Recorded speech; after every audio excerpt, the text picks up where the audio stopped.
प्रिय भक्तों, वाल्मीकि रामायण के अनुसार त्रेता युग में भगवान श्री राम ने ताड़ वृक्ष के पीछे छिपकर इंद्रपुत्र बाली का वध किया था। जब बाली ने भगवान श्री राम से उसके अंत का कारण पूछा तो भगवान श्री राम ने बाली को आश्वासन दिया कि द्वापर युग में जब वे मानव रूप में अवतार लेंगे तब वह यानी बाली एक बहेलिये के रूप में जन्म लेकर उनकी मृत्यु का कारण बनेगा। श्रीमद्भागवत गीता के अनुसार जब गांधारी के श्राप के कारण यदुवंशी आपस में ही लड़कर समाप्त हो जाते हैं तब श्रीकृष्ण पीपल के पेड़ के नीचे चतुर्भुज रूप धारण करके योग निद्रा में बैठ जाते हैं। तभी वहां से जरा नाम का एक बहेलिया गुजरता है जो भगवान के लाल चमकते तलवों को हिरन का मुख समझकर एक बाण चला देता है। जरा को जब ये पता चलता है कि वह कोई और नहीं बल्कि भगवान कृष्ण है तो उसे अपने किए पर बहुत दुख होता है। जरा अपनी गलती का एहसास होने पर क्षमा मांगता है अथवा मृत्यु दंड की विनती करने लगता है, परंतु श्री कृष्ण उसे समझाते हैं कि उसने कोई अपराध नहीं किया है। और इस नियति की पटकथा तो त्रेता युग में ही लिखती गई थी, क्योंकि पूर्व जन्म में तुम वानर राज बाली थे, जिसका अंत मैंने ताड़ वृक्ष के पीछे छिप कर किया था, जो युद्ध भूमि के सर्वथा विपरीत था। अतः तुम इस अपराध बोध से मुक्त हो जाओ।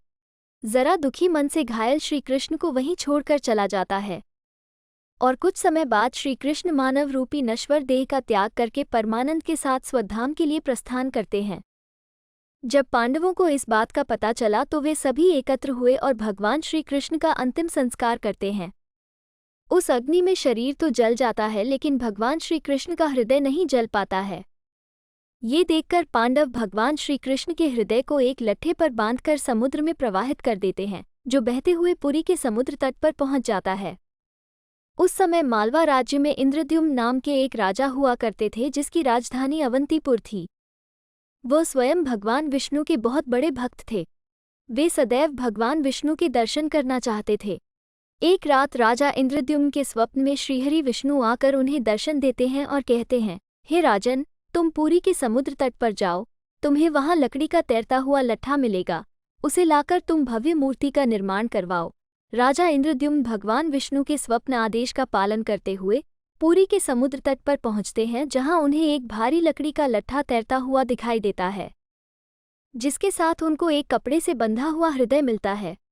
राजा इंद्रद्युम्न के सेवक उस लट्ठे को उठाकर राजधानी ले आते हैं, जिसके बाद राजा अपने राज्य के सभी कुशल कारीगरों को बुलाकर उन्हें भगवान विष्णु यानी नील माधव की मूर्ति बनाने का आदेश देते हैं, परंतु कोई भी कारीगर लकड़ी से मूर्ति नहीं बना पाता है। जब अवंतीपुर राज्य के सभी कारीगर उस लट्ठे से कोई मूर्ति नहीं बना पाते हैं, तब भगवान विष्णु पुनः राजा के स्वप्न में आकर उन्हें दर्शन देकर कहते हैं, हे राजन, आप देवताओं के शिल्पकार भगवान विश्वकर्मा की आराधना करें, वे ही इस कार्य में आपकी सहायता करेंगे। भगवान विष्णु के आदेश से राजा भगवान विश्वकर्मा जी की आराधना करने लगते हैं। तब श्रीहरि के आदेश और राजा की आराधना से प्रसन्न होकर भगवान विश्वनाथ जी एक बूढ़े शिल्पकार का रूप धारण कर राजमहल पहुंचते हैं और कहते हैं, हे राजन, मैंने सुना है कि आप एक मूर्ति बनाने की इच्छा रखते हैं। हाँ शिल्पी, आपने सही सुना है, क्या तुम ऐसा करने में सक्षम हो? हे राजन, मैं अवश्य ही लट्ठे से मूर्ति तैयार कर दूंगा, लेकिन मेरी कुछ शर्तें हैं जिन्हें आपको मानना पड़ेगा। पूछने पर शिल्पी कहता है, भगवान विष्णु की मूर्ति में 21 दिन में एक बंद कमरे में रहकर तैयार करूंगा, परंतु उन 21 दिनों में अगर किसी ने मेरे कार्य में किसी प्रकार से कोई बाधा उत्पन्न की तो मैं मूर्तियों को उसी अवस्था में छोड़कर चला जाऊंगा। राजा उस शिल्पी की शर्तें मानकर उन्हें यथाशीघ्र काम शुरू करने को कहते हैं। इसके बाद शिल्पी रूप में भगवान विश्वकर्मा राजा से आज्ञा लेकर कक्ष का द्वार बंद कर लेते हैं और मूर्ति के निर्माण कार्य में व्यस्त हो जाते हैं और उस कक्ष से हथौड़ी, छेनी, आरी आदि तरह की आवाजें आने लगती हैं। इसी तरह दिन बीतते गए। मूर्ति का निर्माण शुरू होने के 15वें दिन रानी गुंडीचा कक्ष के पास से गुजर रही होती है तो उन्हें कोई आवाज सुनाई नहीं देती है, जिससे परेशान होकर वह राजा के पास जाकर अपनी चिंता व्यक्त करती है कि कहीं वह शिल्पी किसी मुसीबत में तो नहीं। राजा शिल्पी द्वार रखी गई शर्त के बारे में रानी को याद दिलाता है। रानी के बार बार अनुरोध करने पर राजा ने कक्ष के द्वार खोलने का आदेश दे दिया।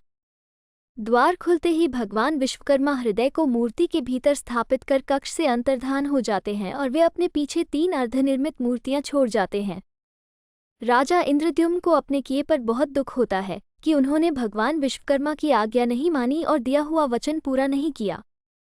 यही कारण है कि भगवान जगन्नाथ के आधे हाथ और आधे पैर बने हुए हैं।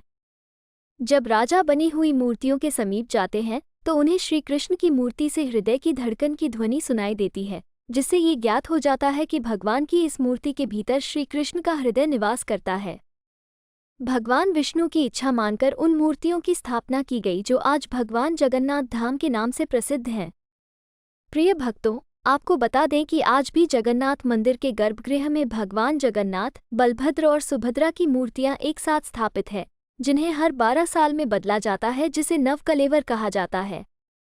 जब मंदिर की मूर्तियां बदली जाती हैं तब मूर्ति से ब्रह्म पदार्थ निकालकर नई मूर्ति में रख दिया जाता है। इसे श्रीकृष्ण का हृदय माना जाता है। जगन्नाथ मंदिर के पुजारी का कहना है कि जब वह नई मूर्तियों में ब्रह्म पदार्थ रखते हैं तो उन्हें अपने हाथों में कुछ उछलता हुआ महसूस होता है जो कि जीवित अवस्था में है।